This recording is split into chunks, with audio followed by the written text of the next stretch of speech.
Hello students, कैसे हो आप सब लोग। Welcome to the channel UKSC official. भाई आज हम लोग बात करने वाले हैं, जो मैंने प्रीवियस लेक्चर के अंदर बोला हुआ था, अकाउंटिंग की डेफिनेशन के बारे में। डेफिनेशन के साथ साथ हम लोग समझेंगे कि अकाउंटिंग होता क्या है, और साथ साथ के अंदर मैंने प्रॉमिस किया होता आप लोगों को कि भी आपको ये अकाउंटिंग का वीडियो देखने के बाद ये लेक्चर अकाउंटिंग के हर एक टर्म्स को समझ में आ जाएगा, डेफिनेशन को समझने लगोगे। और जिस टाइम पे आप डेफिनेशन समझने लगते हो, सब्जेक्ट को समझना, तो सब्जेक्ट से हो जाता है प्यार प्यार प्यार प्यार। तो वही चीज हम लोग यहाँ पे करने के लिए आए हुए हैं। आज चैप्टर नंबर 1 से चालू करते हैं, अकाउंटिंग एंड इट्स टर्मिनोलॉजी। जो बच्चे पुराने हैं, जिन लोग ने आगे के लेक्चर्स देखे हुए हैं, thank you so much for watching this video. और जो लोग नए हैं और ये वीडियो को पहली बार देख रहे हैं या चैनल में पहली बार देख रहे हैं, तो welcome to this channel, beautiful channel, जो 11 जीएसीबी के लेक्चर्स, बीकॉम के लेक्चर्स, बीबीए के लेक्चर्स रख रही है। तो आपने अभी तक अगर सब्सक्राइब नहीं किया तो आप सब्सक्राइब कर दीजिए। चलो स्टार्ट करते हैं आज के लेक्चर के साथ। जब मैं बात कर रहा हूँ यहाँ पे अकाउंटिंग टर्मिनोलॉजी के बारे में और उसके बेसिक इंफॉर्मेशन के बारे में, तो यहाँ पे मैं बेसिक सी बातें करने वाला हूँ। बेसिक सी बातें के अंदर ये है कि भाई अकाउंटिंग होता क्या। मैंने एक छोटी सी डेफिनेशन बोली थी, हाँ मुझे पता है छोटी नहीं थी, पर छोटी सी ही थी। आज अब अगर मैं बात करूँ, accounting is a process of recording, classifying, analyzing, interpreting the business transaction which can be measured in terms of money in such a way that user can take correct decision। ये आपने डेफिनेशन को मैंने बोला हुआ था। अब यही definition को अगर ध्यान से देखें तो इसे ब्रेक डाउन कर लेते हैं कुछ कुछ पार्ट्स के अंदर, तो आपको समझ में आ जाएगा अकाउंटिंग करता क्या है। तो सबसे पहली चीज़ अगर मैं यहाँ पे मैं ध्यान दूँ आप लोगों को, तो ये चीज़ है कि अकाउंटिंग जो है ना, वो क्या है, वो है एक प्रोसेस। वो क्या है, एक प्रोसेस।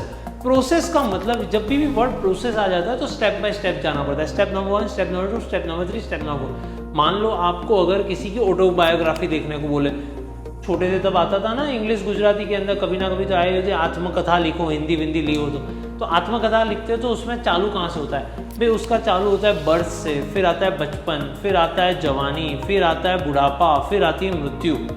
अब यही सीक्वेंस होती है। अब कभी भी आप आत्मकथा करना चाहो तो चालू कहाँ से करोगे भाई, बुढ़ापे से चालू कर दी, फिर आगे बचपन पे, फिर आगे जवानी, फिर आगे बर्थ, और फिर आ गया डेथ। ये तो नहीं हो सकता। तो यहाँ पे पहली चीज आपको समझनी है, अकाउंटिंग क्या है, प्रोसेस। तो प्रोसेस है तो ये सारी चीजें आपको ध्यान में रखना। प्रोसेस कौन कौन सी है, तो उसमें 4 चीजें करती है अकाउंटेंसी। क्या क्या चीजें करती है, पहली करती है रिकॉर्डिंग, फिर करती है क्लासीफाइंग, फिर करती है एनालाइजिंग, और फिर करती है इंटरप्रेटिंग। तो 4 चीजें अकाउंटिंग करती है। अकाउंटिंग पूरी प्रोसेस है जो 4 चीजें में डिवाइडेड है, recording, classifying, analysing and interpreting. Recording, classifying, analysing and interpreting. Recording क्या होता है, देखो अगर आपको मैं ये बात बोलूं कि भाई आपने पिछले संडे के रात को क्या खाया था, आप 2 मिनट के लिए सोचोगे सर क्या खाया था।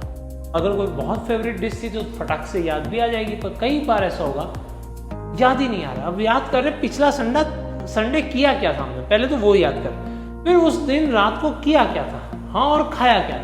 बहुत जोर लगाने के बाद याद आता है। समझो अगर इतनी सी बात के लिए जो हम लोग रूटीन में कर रहे हैं उसको याद करें, तो अगर कोई बिजनेसमैन और वो कुछ काम कर रहा है, तो जब वो बिजनेस के अंदर कुछ काम कर रहा है तो उसके साथ बहुत सारे ट्रांजेक्शन हुए होंगे, बहुत सारी चीज़ों में पैसा आया होगा, बहुत सारी चीज़ों में पैसा गया होगा, बहुत सारी चीज़ों का पैसा देना होगा, बहुत सारी चीज़ों का पैसा लेना होगा। तो वो क्या दिमाग में याद रखेगा, तो ये तो पॉसिबल नहीं है सर। अगर हमें पिछले संडे के बारे में बात नहीं याद आ रही है तो इतने सारे पूरे साल का तो याद नहीं हो, तो आपका सिंपल सा पहला काम क्या बन जाता है, आपका पहला काम बन जाता है रिकॉर्डिंग करना। फिर उसके बाद अगर मैं बात करूं, अगर आप यहाँ पे देखो ध्यान से, तो रिकॉर्ड कर लिया सारी चीज़ें, चलो ठीक है सर। हम लोग ऐसा करते हैं, आज से है ना एक डायरी मेंटेन करते हैं, जो जो पैसा आया, जो जो पैसा गया, जिनसे पैसा लेना है, जिनको पैसा देना है, वो सारी चीज़ें हम लोग क्या करते हैं, एक डायरी में लिख के रख देते हैं। अब डायरी में जैसे ही लिख के रख दोगे तो आपने जिस टाइम पे, क्योंकि आप डायरी कैसे मेंटेन करोगे, क्रोनोलॉजिकली का मतलब क्या होता है, डेट वाइज मेंटेन करोगे कि आज दिन पे क्या हुआ, क्या नहीं है।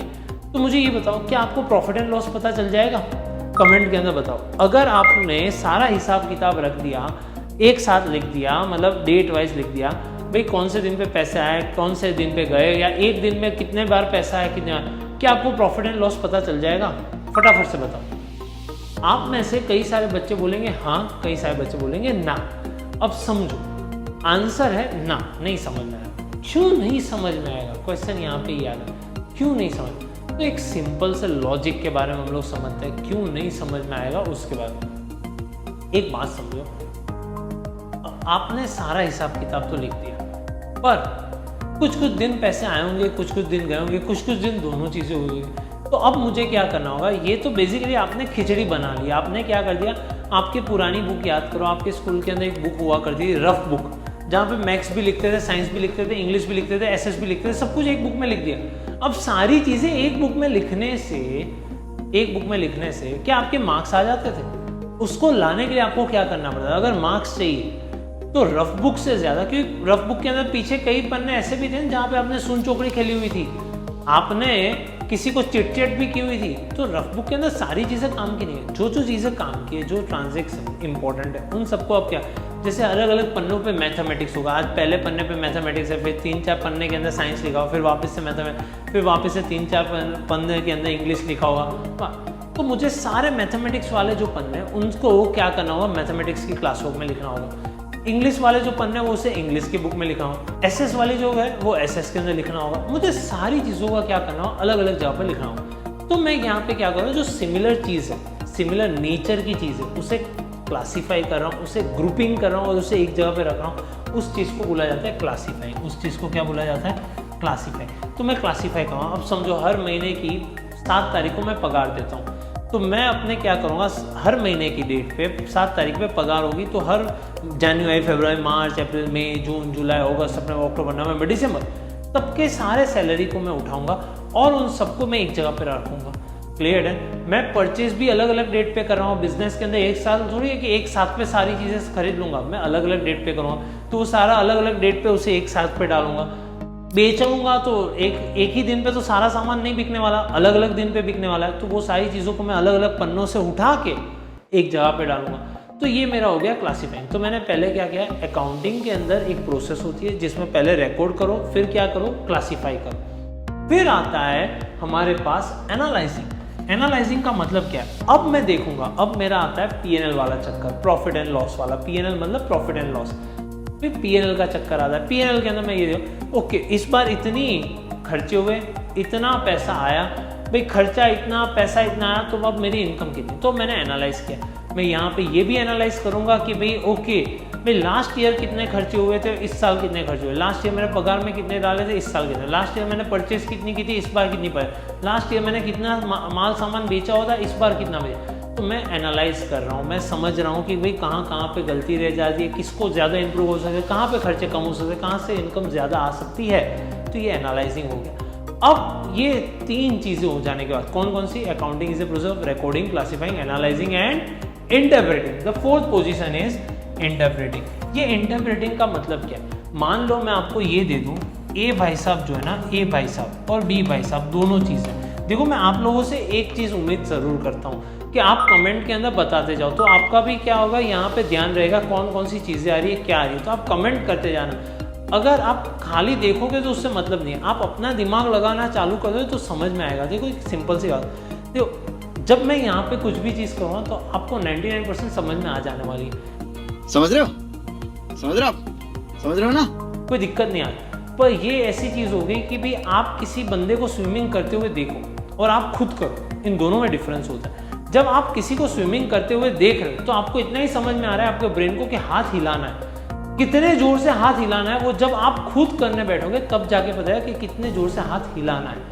तो ये चीज़ समझनी बहुत ज़रूरी है। तो यहाँ पे दिमाग में ये चीज़ करो कि जब मैं कुछ आपको एग्जांपल देना तो कमेंट के अंदर रिप्लाई कर जाए, तो एक कम्युनिकेशन बना रहा है हम लोग के बीच में। अब यहाँ पे एक ए बंदा है और एक बी बंदा है। ए बंदा जो है ना, वो उन्होंने बिजनेस चालू किया, वो आपका दोस्त ही है। मान लो ए और बी दोनों आपके दोस्त है और ए भाई साहब ने बिजनेस चालू कर दिया और बिजनेस के अंदर उसने कमा ली 1 लाख रुपए, और बी भाई साहब भी बिजनेस कर रहे हैं और वो कमा रहे साल के 5 लाख रुपए। तो इन दोनों में से आपको कौन सा बिजनेस अच्छा लग रहा है? मैं ये दोनों में प्रॉफिट की बात कर रहा हूँ, ये दोनों का मैं क्या बता रहा हूँ, प्रॉफिट बताऊँ। ए 1 लाख रुपए कमा रहा है सालाना, बी 5 लाख रुपए कमा है प्रॉफिट का। तो आप में से मुझे फटाफट से कमेंट करके बताओ। मेजरली आपका दिमाग बोलेगा सर बी वाला अच्छा है, बी वाला अच्छा है। हो सकता है क्योंकि मैंने कमेंट करने को बोला हुआ था तो आपने थोड़ा दिमाग भी यूज़ कर लिया होगा कि सर कुछ तो उल्टा निकालेंगे। नहीं ऐसा नहीं, बी वाला अच्छा है। पर अगर मैं यहाँ पे ये बोलूँ कि भाई इन लोग का इन्वेस्टमेंट कितना है, इन्वेस्टमेंट कितना है, इन्वेस्टमेंट जो है ना इस भाई साहब ने किया हुआ है भाई मान लो 1 लाख रुपए, और इस भाई साहब ने किया हुआ है 1 करोड़ रुपए। तो अब कौन सा बिजनेस अच्छा है? तो आप बोलोगे sir definitely A is good, A is good. क्यों? क्योंकि वो बंदे ने 1 लाख रुपए डाले और 1 लाख रुपए तो एक ही साल में कमा लिए। इस भाई साहब ने 1 करोड़ रुपए डाले और वो कितना नालायक होगा कि उसने 5 लाख रुपए ही कमाए। तो ये चीज आपके दिमाग में आ रही है कि नहीं आ रही है? क्लियर है? तो प्रॉफिट तो सेम रहा था, प्रॉफिट तो सेम ही था। पहले जो मैंने केस दिया उसमें भी प्रॉफिट 1 लाख 5 लाख था, दूसरे केस में मैंने प्रॉफिट प्लस और इन्वेस्टमेंट दिया तो आपका आंसर बदल गया। इससे बोला जाता है इंटरप्रेटिंग। जब आप कुछ फैक्टर्स को कंसिडर करते हो फिर आप देखते हो कि इसके सामने, इस चीज के सामने अगर देखें तो क्या चीज है। तो अकाउंटिंग 4 चीजें करता है। Accounting is a process of recording, classifying, analysing and interpreting. अब ध्यान से समझना, रिकॉर्डिंग और क्लासिफाइंग जो है ना, रिकॉर्डिंग और क्लासिफाइंग ये आपका पार्ट 1 है, और एनालाइजिंग और इंटरप्रेटिंग जो है ना वो आपका पार्ट 2 है। तो समझ में आया पार्ट 1 पार्ट 2 आपका किस हिसाब से होने वाला है। तो ये भी आपके दिमाग में क्लियर हो गया।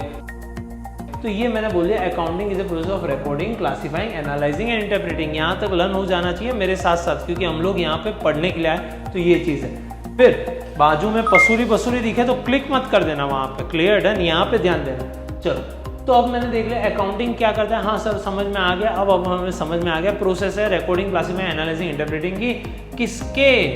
The business transaction.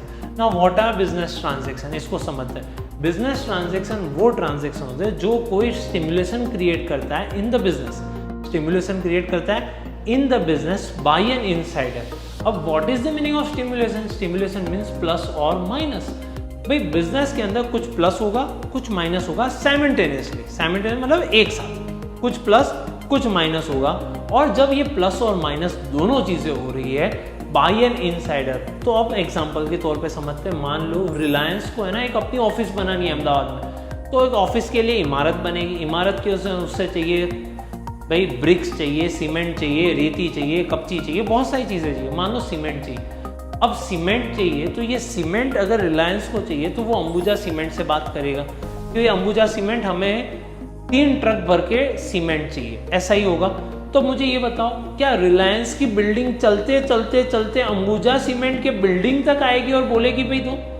आप बोले नहीं सर बिल्डिंग थोड़ी आएगी, रिलायंस का कोई एम्प्लॉय आएगा। हाँ रिलायंस का कोई एम्प्लॉय आएगा, किससे बात करेगा? अंबुजा सीमेंट के दीवालों से बात करेगा या अंबुजा सीमेंट के कोई एम्प्लॉय से बात करेगा? अबे सर क्या बात कर रहे हो, वो थोड़ी दीवार के सामने खड़ा रह के ऐसा हो जाए ओ अंबुजा हमें चाहिए, ऐसा थोड़ी हो रहा है। वो अंदर जाएगा सर, कैबिन में बैठेगा और बातें करेगा किसी बंदे, ओके। और उसकी डील डन हो जाने के बाद क्या होगा? उसकी डील जैसे ही डन हो जाएगी तो होगा क्या भाई, उसके गोडाउन के अंदर सीमेंट आएंगे तो सीमेंट प्लस हुआ, तो उसकी गोडाउन के अंदर कुछ आया और उसकी जेब से पैसे जाएंगे क्योंकि अदानी को पैसा देना है। तो अभी के लिए हम लोग ये समझ लेते हैं कुछ आया और कुछ गया तो प्लस और माइनस हो गया।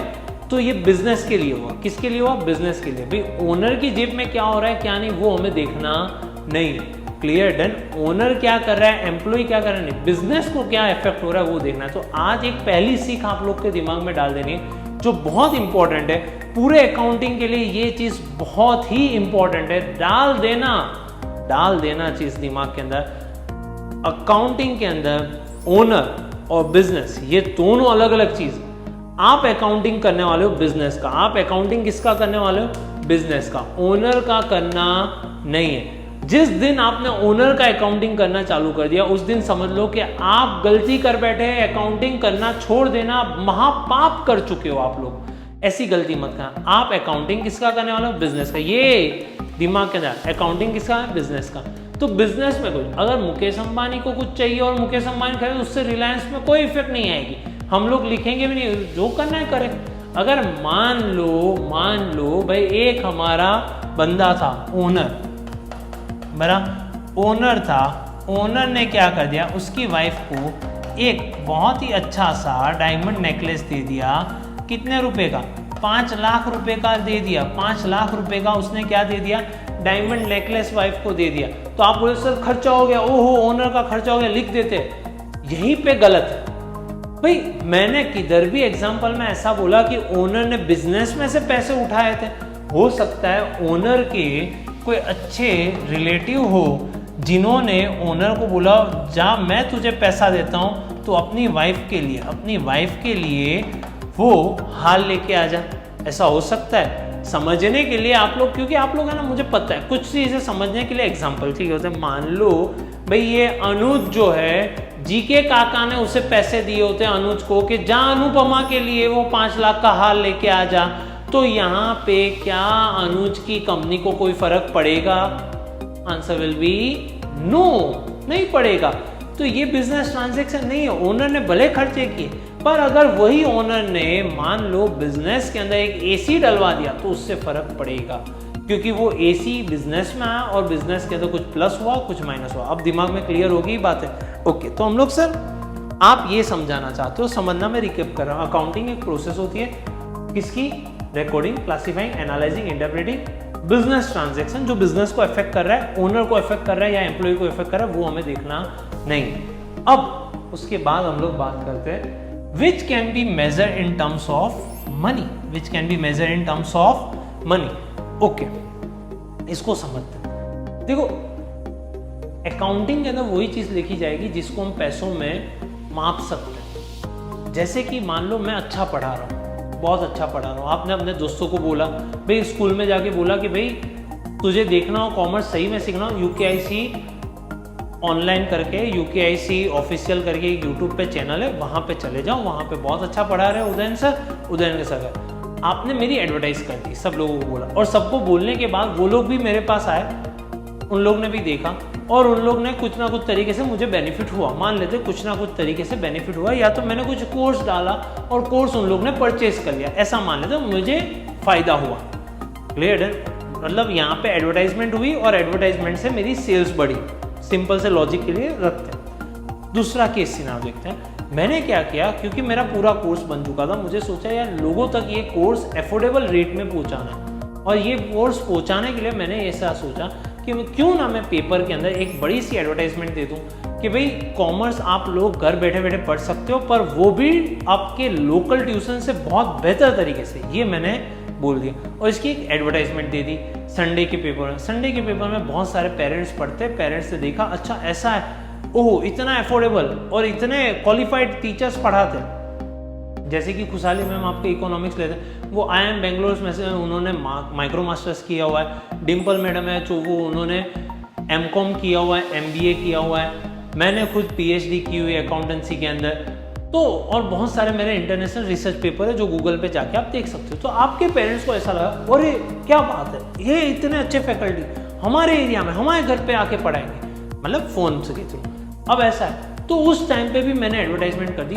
5 लाख की मैंने एडवर्टाइजमेंट दी हुई थी, तो दिव्य भास्कर वालों ने फ्रंट पेज पे मेरी ऐड दे दी और वो सब जगह पे गया। उस दिन भी मेरा सेल्स हुआ। एक आपने भी बोला था लोगों को और उससे भी मेरा सेल्स हुआ, और यहाँ पे मैंने एडवर्टाइजमेंट दी थी 5 लाख रुपए, उससे भी। तो अब यूकेआईसी के अकाउंटेंट को कौन सी चीज रिकॉर्ड करनी चाहिए? आपने जो एडवर्टाइज की उससे रिकॉर्ड करे या? तो आंसर विल बी जो एडवर्टाइजमेंट हमने न्यूज़पेपर पे दी, क्योंकि वो हमें पता थी हमने कितने रुपए का खर्चा किया था, 5 लाख रुपए का। तो वो हमें माप सकते हैं, हम लोग मेजर कर सकते हैं। तो वो चीज को आपको मान लो अगर ये लेक्चर समझ में नहीं आ रहा है, बोरिंग लग रहा है, नहीं समझ में आ, तो हो सकता है आप जाके 2 लोगों को ये भी बोलो कि भाई यार मत पढ़ना उदयन सर के पास, अच्छा नहीं करवा रहे, ऐसा भी आप बोल सकते हो। तो क्या मैं रोने बैठूंगा उस दिन?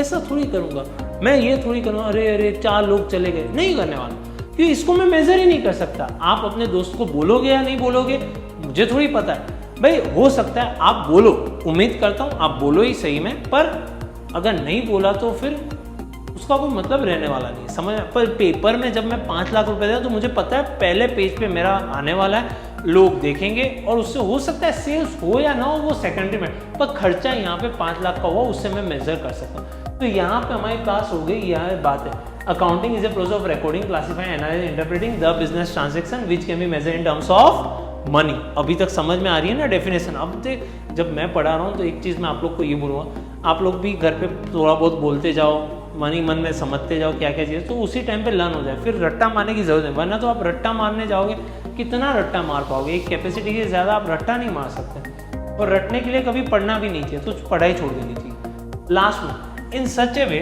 That it helps the user in taking correct decisions. Helps the user, समझते हैं यूजर कौन होता है? यूजर जो भी बंदा कोई चीज को यूज करे वो बन जाता है यूजर। तो अगर मान लो मैं ये पैनल यूज कर रहा हूं तो I am the user. Clear, done. अब लिखा क्या हुआ है? Helps the user in taking correct decision. Accounting के यूजर्स कौन कौन है अकाउंटिंग को यूज कर रहे हो? तो आप बोलोगे सर ओनर यूज कर सकता है, एम्प्लॉइज यूज कर सकते हैं। आप बोलोगे सर एम्प्लॉय कैसे यूज करेगा? तो एम्प्लॉय ये तो देखेगा सेठ जी इस बार दिवाली का बोनस देंगे या नहीं देंगे, वो तो चेक करेगा कि नहीं।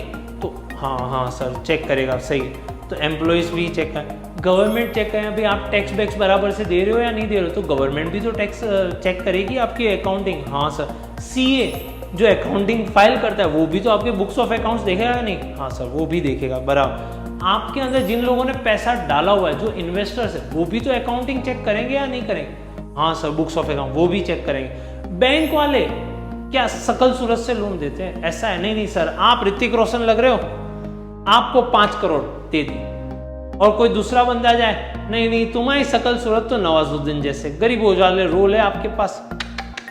नहीं नवाजुद्दीन सिद्दीकी बहुत अच्छे एक्टर है, ये खाली बोल रहा हूँ जस्ट फॉर फन, इससे कोई सीरियसली मतलब है। पर नहीं आपकी सकल सूरत ऐसी है वैसी है, आपको हम लोग 20 लाख की लोन है, ऐसा तो नहीं होता भाई। आपको लोन मिलती है किसके ऊपर? आपके बुक्स ऑफ अकाउंट्स के ऊपर।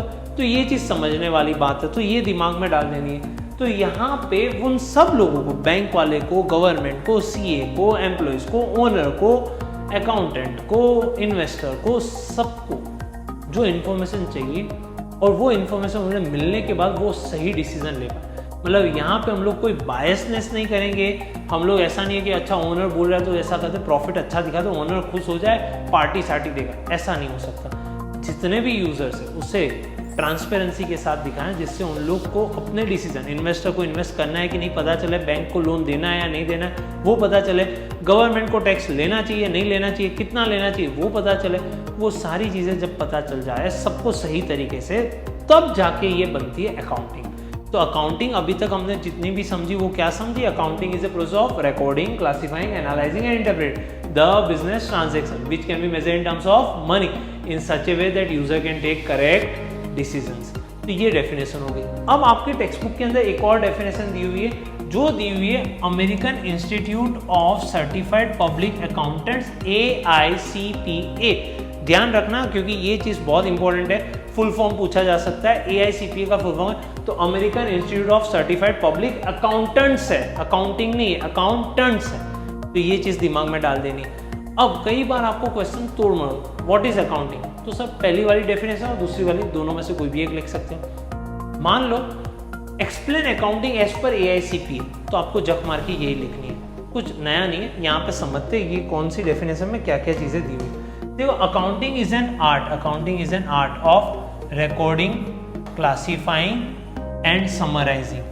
रिकॉर्डिंग, क्लासीफाइंग, अमेरिकन लोग ही ऐसे होते हैं, हमारी चीज़ कॉपी पेस्ट करके थोड़ी बहुत उल्टा सीधा कर लेते, दिल पे मत लेना, ये याद रखने के लिए बोल रहा हूँ। Accounting is an art, record करना, क्लासीफाई करना और समराइज करना। इन यहाँ तक है ना, इसका पार्ट 1 कर देते, ये पार्ट नंबर 1 कर देते। फिर in a significant manner and in terms of money, transaction and events, ये हमारा है पार्ट 2। ये इस तरीके से याद रखो। देखो डेफिनेशन याद करने का बहुत ही आसान सा है, पार्ट कर दो तो ज़्यादा है। Accounting is an art of recording, classifying and summarising in a significant manner and in terms of money, transaction and events which are in part at least of a financial character। ये तीसरा part, which are at least a part of financial character। last part and interpreting the result thereof। और उन लोग ने बोला कि ये सारी चीजें करने के बाद उससे हम लोग क्या करेंगे? इंटरप्रेट करेंगे। तो यहाँ पे हमारे पास क्लियर हो गया कि रिकॉर्डिंग क्लासेस समय सिग्निफिकेंट मैनर जो इफेक्ट कर रही है, सिग्निफिकेंट मतलब मैंने बोला बिजनेस ट्रांजैक्शन जो इफेक्ट कर रही है इन टर्म्स ऑफ मनी, मतलब which can be measure in terms of money, वो ट्रांजैक्शन हो या तो इवेंट्स हो सकते हैं। Which are part of financial character, जो फाइनेंशियली इसे इंपॉर्टेंस दिया जा सकता है वैसा। अब बहुत सारी चीज़ें बिजनेस को इफेक्ट करती है, भाई बाजू वाली जमीन जो है वो किसी कॉम्पिटिटर ने ले ली, ये भी इफेक्ट है, पर वो फाइनेंशियल नेचर का होना चाहिए जिससे फाइनेंस के अंदर प्लस माइनस हो। और उसको रिजल्ट को इंटरप्रेट कर दो, उसे अकाउंटिंग बोला जाएगा। अगर मैंने ये जो 1 2 3 4 वाले पॉइंट्स दिए उसे ध्यान से आप कर लोगे तो आपको दिक्कत नहीं है, लर्न हो जाएगी साथ साथ में। तो ये पूरी चीज़ें मैंने यहाँ पे बता दी है, आप नीचे जाके कमेंट कर सकते हो, आपको क्लियर हो चुका है तो क्लियर लिख दो।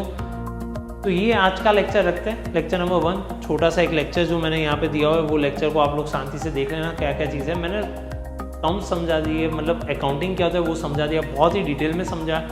लाइफ टाइम याद रखना, क्योंकि जब भी कभी इंटरव्यू के लिए जाओगे तो हो सकता है, most of the time I have seen that कि ये लोग यही चीज़ पूछते हैं कि अकाउंटिंग होता क्या है, और आप कॉमर्स लिया तो आपका एक बेसिक सा क्वेश्चन है बेटा अकाउंटिंग क्या है, तो आप इतने डिटेल में समझाओगे तो किसी को भी समझना कि आपके पास बंदे के पास नॉलेज अच्छा खासा है, तो ये क्लियर हो जाएगा। और आपकी सारी परेशानियाँ ना इसके अंदर छुपी होती है, तो ये पूरा क्लियर हो गया। सर अकाउंटिंग करता क्या है, लो समझा दिया, अकाउंटिंग ये चीज़ें करता है, तो आपके दिमाग में क्लियर है। तो ये चीज़ हम लोग समझ गए लेक्चर नंबर 1 के। लेक्चर नंबर 2 में और कुछ टर्म्स करेंगे हम लोग, बहुत सारी बातें करने वाले हैं, बहुत सारी चीज़ें हैं। ये सारी नोट्स जो है वो आप लोग को UKIC ऑनलाइन पे मिल जाएगी, डिस्क्रिप्शन के अंदर मैं आपको लिंक दे दूंगा। फ्री कोर्स है, कुछ नहीं है, वो हमने फ्री रखा हुआ है कि आपको, क्योंकि PDF चाहिए होगी, ये सब कुछ है, तो आप डायरेक्टली वहाँ पे लेक्चर वाइज देख सकते हो। हाँ, जैसे जैसे हम लोग प्रैक्टिकल सम्स करेंगे तो वहाँ पे प्रैक्टिकल प्रॉब्लम सम्स भी देने वाले हैं, DPP जिससे बोला जाए डेली प्रैक्टिस प्रॉब्लम्स, तो आप प्रैक्टिस भी कर सकते हो। फॉरम है, वहाँ पे आप डाउट पूछ सकते हो, डाउट करवा सकते हो।